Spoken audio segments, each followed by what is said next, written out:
This is Dr. David Mathewson in his teaching on third semester of New Testament Greek. This is session number 10 on mood.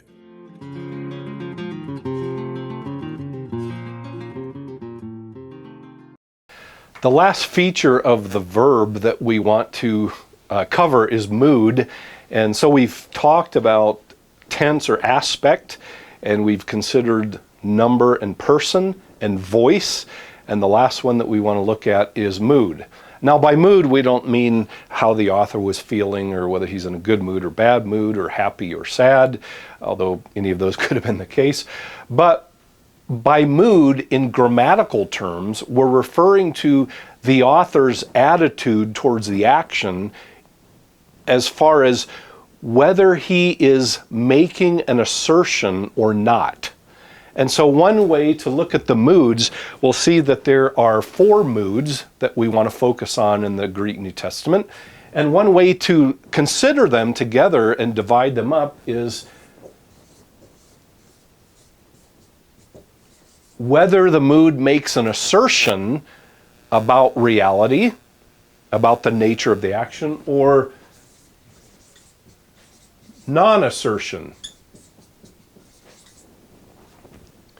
So assertion or non-assertion. Is the author asserting something about the relationship of the action to reality, or is the author not making an assertion? The assertive mood would be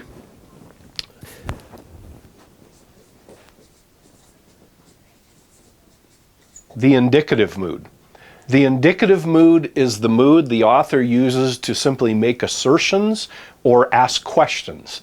And we won't talk a lot about the indicative mood because in the same way that we said the aorist tense is sort of the default aspect, and the active voice, the direct causality, the active voice is kind of the default voice.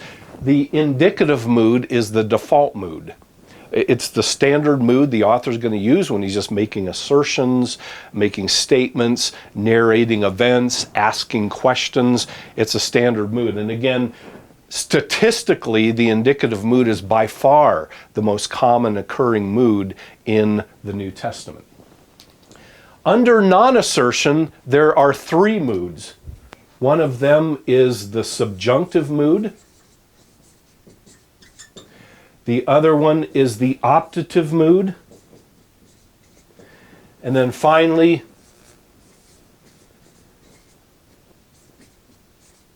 the imperative mood. And we'll kind of cover these moods in 2 different lessons. But again, to emphasize, the indicative mood then is the most common mood, and it could be called the mood of assertion. Some people call it the mood of reality, and that's fine as long as we don't confuse the idea that whenever the indicative mood is being used, it's indicating that the action is real. That's often true, but sometimes you'll find Satan telling a lie in the indicative mood. That doesn't mean it's real. So the idea is that the indicative mood is used when the author is simply making assertions or asking questions.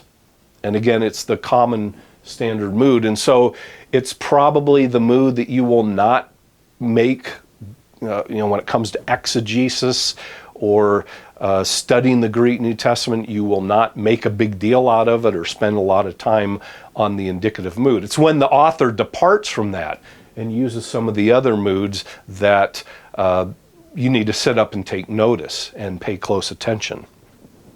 So let's talk a little bit about these moods. Again, we'll kind of start to narrow down. Another way to look at the moods, as far as their meaning overall, is the indicative mood, again, is the mood of assertion. The author is making assertion, making statements, asking questions. The subjunctive mood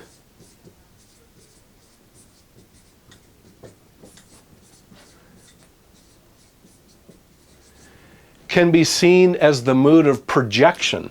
The author is simply projecting an action as capable of being realized, something that could take place. Whether it is or not, or whether it will or not, whether it's likely or probable or unlikely, that information only comes from the context. And sometimes you'll find language in other grammars discussing the subjunctive mood. It's the mood of probability, or it's more probable that this is going to take place.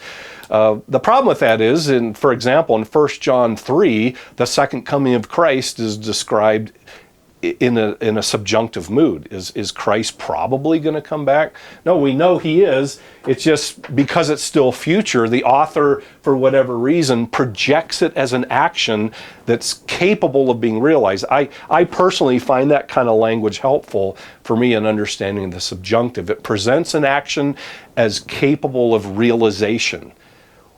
Whether it is definitely going to happen, whether it's probably or only possible, or likely or unlikely, that can only come from the context. All that the subjunctive says is an action is projected as a possibility, as capable of being realized. And then how likely or unlikely, how probable or certain, that information comes only from the context and like our broader theological understanding of, for example, the coming of Christ. The optative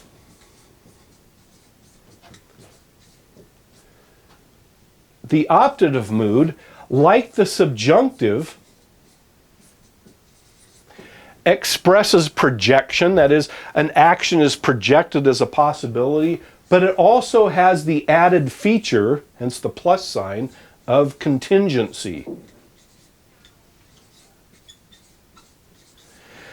So it adds a notion of hesitancy or contingency to it.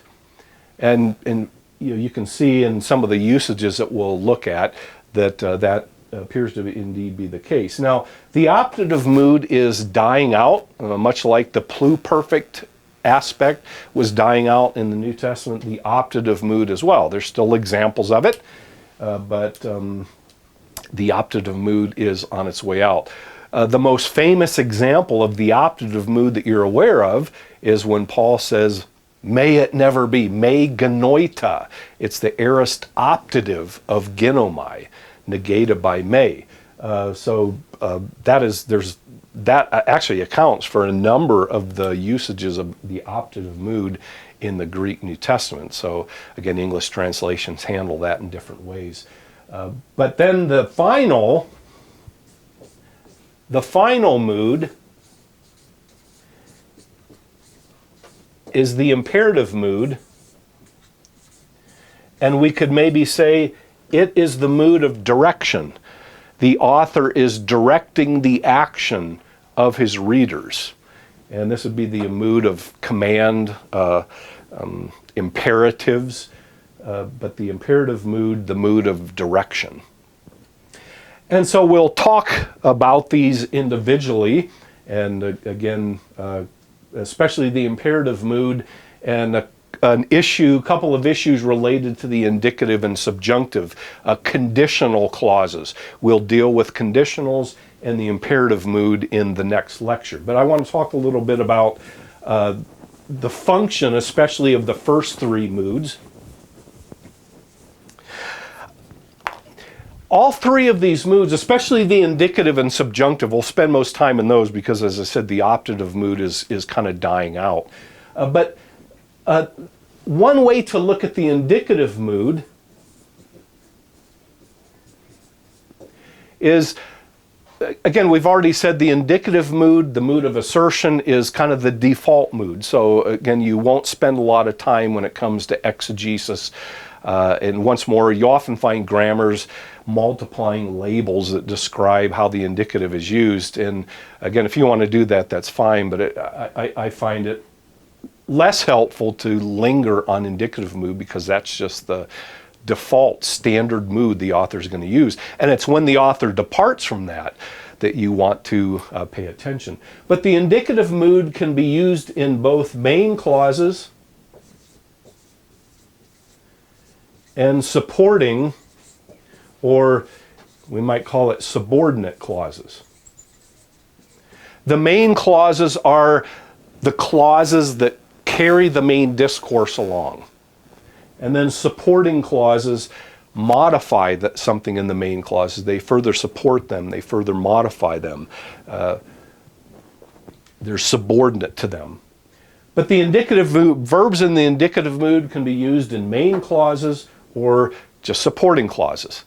And this first one is easy. This is virtually anything in the Greek New Testament where you find a main primary clause and the verb is in the indicative mood. So there's not a whole lot to say about this use. But you also find it in subordinate clauses, supporting clauses. And one that we're going to look at later that sometimes is important is in conditional clauses. So if I were to say, to use an English example, if it is raining tomorrow, I will stay indoors. If it is raining is your conditional sentence. It's called the protasis. Don't worry, we'll talk more about that. But that's the if part, and that's actually the subordinate clause. The main clause is I will stay indoors. The subordinate supporting clause that could have an indicative verb would be if it is raining. And it is raining, that would be your verb. Or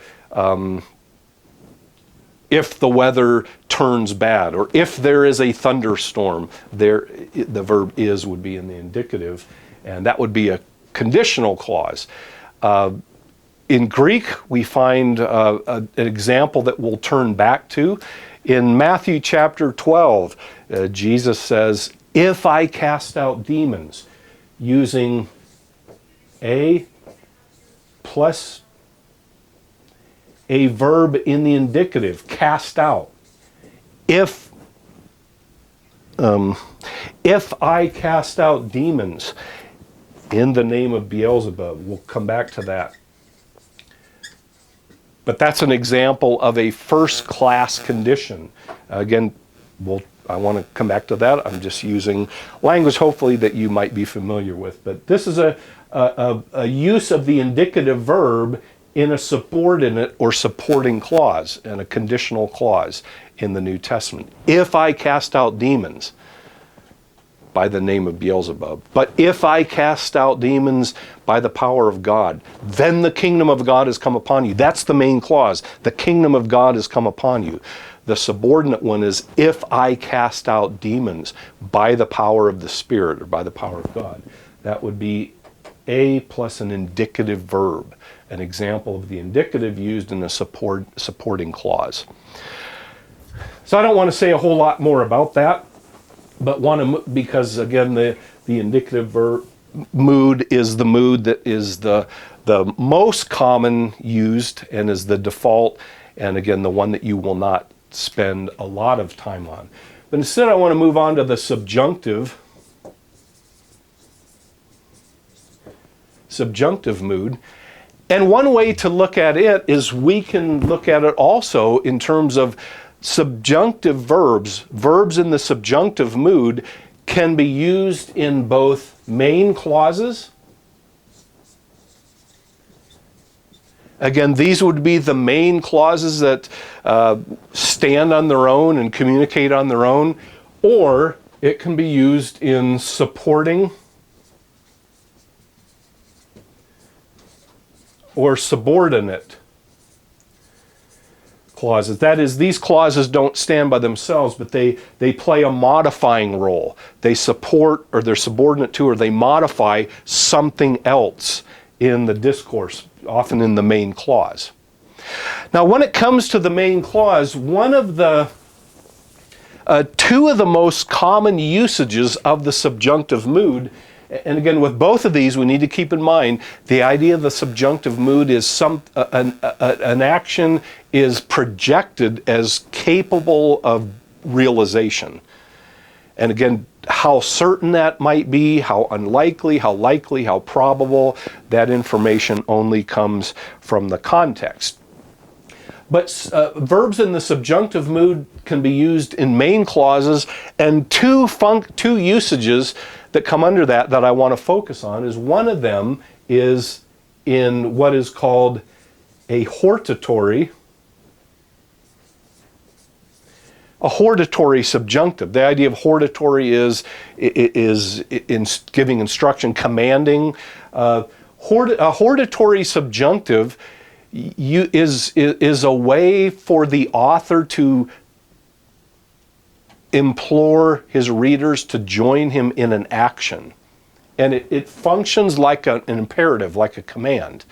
The key feature to identifying these is they will usually be, and here we need to go back to our previous lecture and talk about person and number. They will be first person, and they will usually be plural. First person and plural. And the whole point is they will be a main verb in a main clause and first person plural. When you see that, you very well may be looking at a hortatory subjunctive.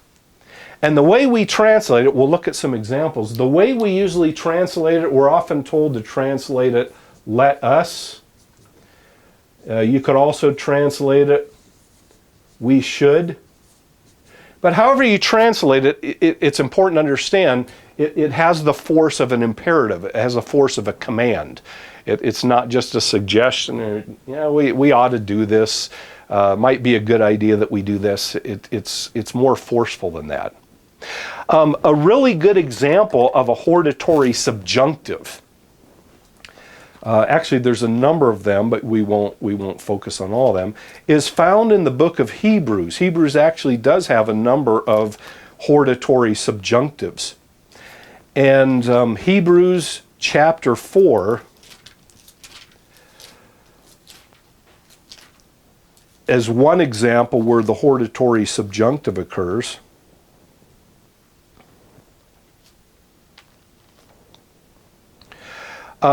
Hebrews chapter 4 and verses 14 through 16. The author's been arguing for Jesus as our high priest and our representative, and now as the one who offers us a rest that we shouldn't miss, like the Israelites missed their rest because of obedience, and they rebelled when they first were brought up to the promised land. Now the readers of Hebrews are told not to. And part of the way that they can avoid this is by resting in and trusting in their high priest. So chapter 4 and verses 14 through 16. Therefore, having a great high priest who has passed through the heavens, Jesus, the Son of God, let us grasp our confession. So there's the first hortatory subjunctive. Again, I need to erase a lot of this. We're talking about the hortatory subjunctive, but the first one in Hebrews 4, 14 through 16, let us grasp in verse 14. Tomen. Notice here is your first person plural subjunctive ending. And it's a main clause, it's a verb in the main clause. So let us grasp, or we should grasp, we should hold on to our confession. For we do not have a high priest, verse 15, who is not able to sympathize with our weaknesses, but we have one who has been tempted in every way according to our likeness, but without sin. Therefore, let us approach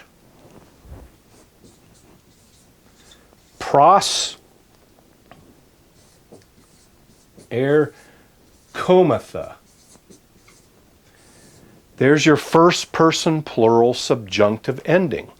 And it's a main verb in the clause.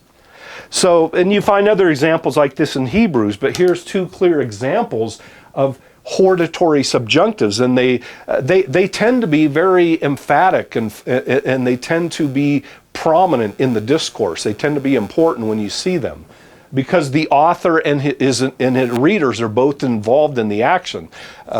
So let us grasp, and let us, or we should grasp, we should approach the throne of grace to find help in time of need. We should approach our high priest. So examples of hortatory subjunctives. And you find them scattered around elsewhere in the New Testament. But Hebrews seems to have a number of hortatory subjunctives. But the key to identifying them is, number one, it'll be a main verb in a main clause. And number two, it will be first person plural, subjunctive. Good. Another use, just very briefly, another use of the subjunctive mood in main clauses. We're talking about main clauses or main sentences, the main sentences that can stand on their own and they move the discourse along. The other one would be to ask a question, to raise a question. The subjunctive mood can be used in verbs that ask questions, often called, grammars often call it a deliberative subjunctive. That's true if the subjunctive is not necessarily asking for information. For example, sometimes you might be at a loss in a situation and say, what do I do? And you're not necessarily asking someone to give you information. It's just an expression of deliberation. What do I do? You often find that. Sometimes you'll find the subjunctive used in situations where the question does get an answer or is asking for information. But Matthew chapter 11 and verse 3 is an example of what is often called a deliberative subjunctive, or a subjunctive used to ask a question. And chapter 11 and verse 3. And this is a response to John the Baptist, and it says, and he said to him, to John, are you the one coming, or should we expect another? The verb is pros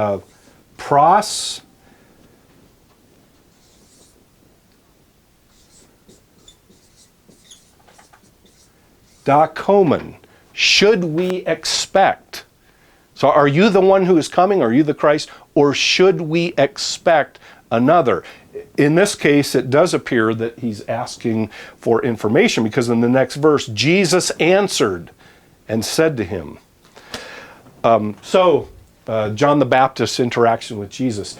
So here's an example of, and the Greek New Testament punctuates it like a question as well. That will be your key. By the way, as a little aside, the punctuation in the Greek New Testament was not put there by the New Testament authors. Hopefully you know that. It was put there by the editorial committee that put together your Greek New Testament, the UBS text or Nestle Aland, or the couple other texts as well. The SBL text online, or the text based on the Tregillis by the Tyndale House in Cambridge, England. The punctuation that you find in these texts were not placed there by the original authors of the New Testament, but they are still reasonable, and they should still be your starting point. You should still accept them. They're not just placed there indiscriminately. It's not just people going through and punctuating the text for the fun of it. They have reasons for doing so. But you often, in this case, you'll find Matthew 11:3. Again, let me put the passage. Matthew 11:3. You will find it punctuated as a question that John the Baptist is asking Jesus. Are you the one? Are you the one who is coming, the Messiah, or should we expect another? So this would be an example of what is often called a deliberative subjunctive. In this case, it is asking for information, but it's a main verb in the form of a question. The other function of the subjunctive, both of those, the hortatory subjunctive and what is often called the deliberative subjunctive, are the use of the subjunctive in main clauses. The use of the subjunctive in supporting or subordinate clauses, or I like to call them secondary clauses. there's a number of important functions. Again, I just want to focus on some. One of them is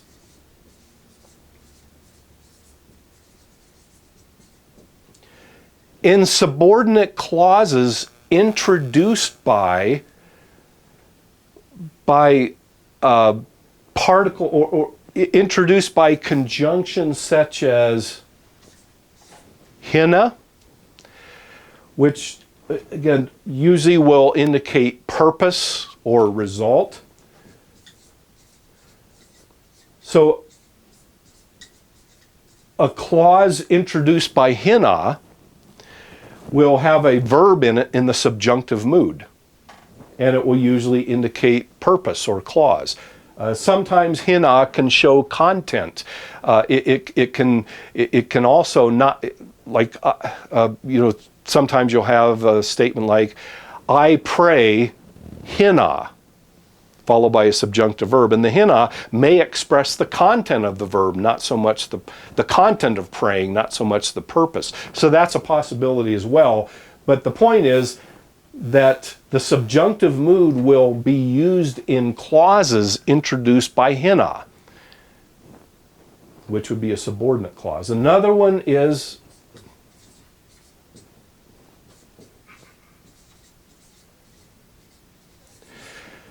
clauses introduced by hatan would be another one. Hatan is a temporal clause, meaning whenever.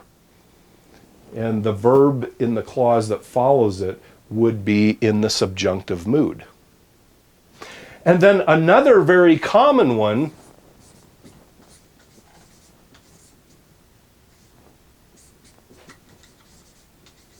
is eon, which introduces a conditional clause. We'll talk in the next lecture about conditional clauses in more detail, but we've already seen the indicative mood can be used in conditional clauses introduced by a, epsilon iota. Now, the subjunctive mood can also be used in conditional clauses introduced by eon. And again, we'll talk about what's the difference between that and an indicative mood conditional. We'll see there's actually 4 possible conditional constructions in Greek, and we'll talk more about those. But all I'm doing now is just demonstrating how the subjunctive mood can be used. It can be used in subordinate clauses introduced by, these are 3 of the more common ones, introduced by hina, introduced by hatan, and then introduced by eon. Those all introduce subordinate or dependent clauses.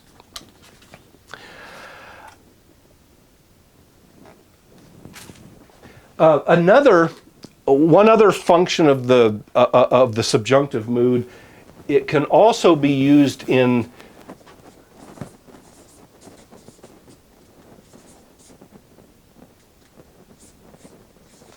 indefinite clauses, which will often have alpha nu, the on, in it. And that just adds an idea, the notion of indefiniteness. And we'll look at some examples, especially of eon, later on, but there are numerous examples throughout the New Testament. And the thing is, these first 3 will always come first in a clause. And so whenever you see these, you should think 2 things. Number 1, here it comes a subordinate clause, a supporting clause, and number 2, here comes a subjunctive verb. These have their own meaning, but you can also kind of treat them as signals that a subjunctive verb is coming up in a supporting or subordinate clause. So that's the use of the subjunctive verb, and we'll pick up a couple of these in the next lecture as well. And again, the subjunctive verb used in both main clauses and also supporting clauses. Then the last one in this lecture that we want to deal with is the optative mood. As I've already said, the optative mood is fairly rare in the Greek New Testament. I think there's less than 70 usages in the entire Greek New Testament of the optative verb form, a verb in the optative mood. And the most common functions of the optative in the New Testament, Again, you won't find very many of them. It's interesting. A lot of when I learned first year Greek, the optative mood endings were kind of in a footnote or in an excursus at the end of the chapter, because again, there's less than 70 usages of the optative mood. That what's the likelihood of finding one or coming across one in the New Testament? There's basically the way to look at the optative mood. There's basically two categories. One of them is what grammars call volative, or usually this is the use of the subjunctive in wishes or prayers.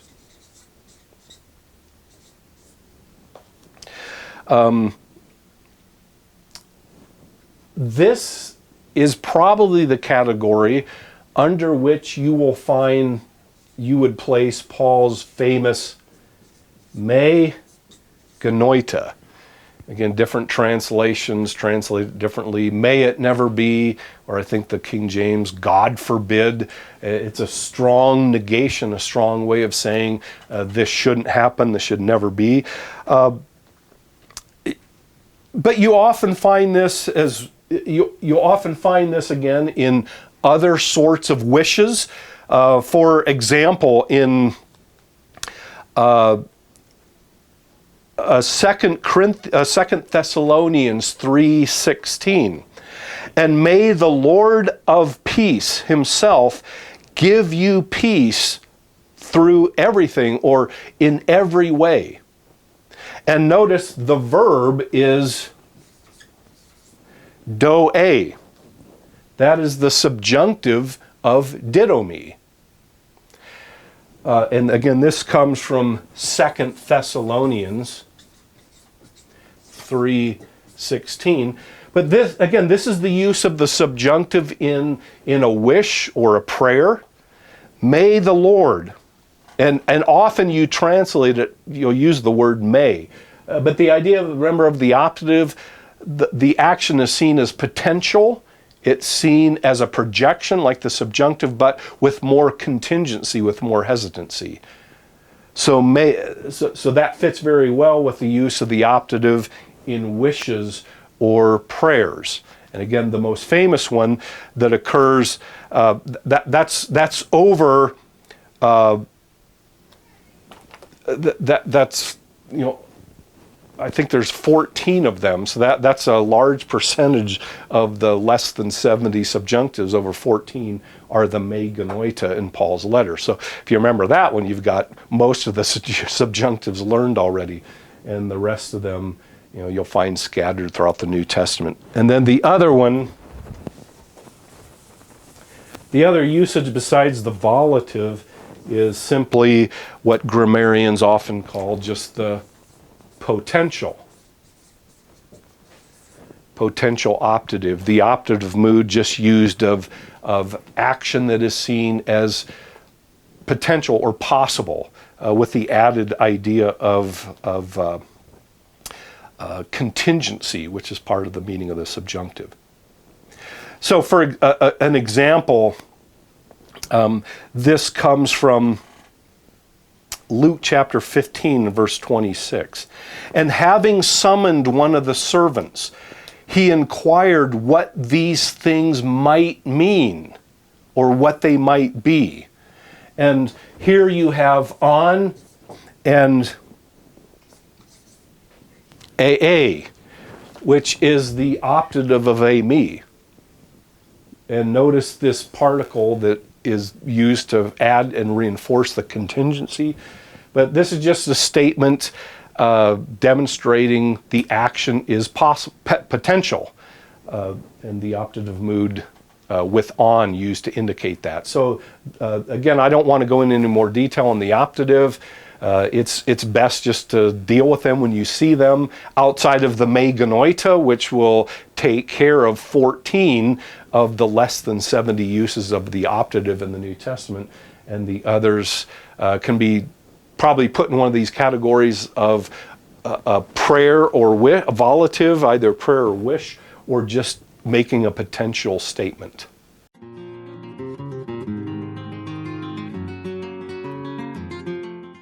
This is Dr. David Mathewson in his teaching on third semester of New Testament Greek.